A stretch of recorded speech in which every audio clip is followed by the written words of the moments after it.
તો hello guys, welcome to my new brand new blog. ને અત્યારે સાંજના વાગ્યા છે 8-9 ને આપણે ગાઈસ મમ્મી માટે કેક લાવી દીધું. આપણે નીલમમાં બેને જ લાવી દીધું ત્યાં ઊંઘ્યા મસ્ત.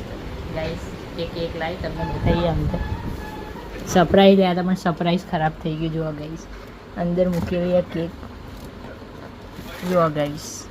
તો ગાઈસ આપણે થોડી વારમાં બર્થડે સેલિબ્રેશન કરીશું ગાઈસ. ચાલો જુઓ તમને ગાઈસ, ફોટો પાડે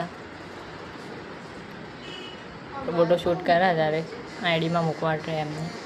જો ગાઈસ તમને કેક બતાવી દઈએ. આ છે cake guys. Birthday to you, happy birthday to you, happy birthday dear mummy, happy birthday to you. Cake કાપ હવે. વેલકમ. તો ગાઈસ કાપી દીધો કેક. લાઈટ ચાલુ કરી ફોટા પાડવાના. આ રીત કરીને ફોટા પાડવાના. પહેલું તો કાનુલાલને ખવડાવી દે. બર્થડે સેલિબ્રેશન મસ્ત કરી નાખ્યો અને મસ્ત દરેક ખાવા બેસું. તો બ્લોગ કેવો લાગ્યો કોમેન્ટમાં લખજો. મળીશું બીજા બ્લોગમાં. તો બાય.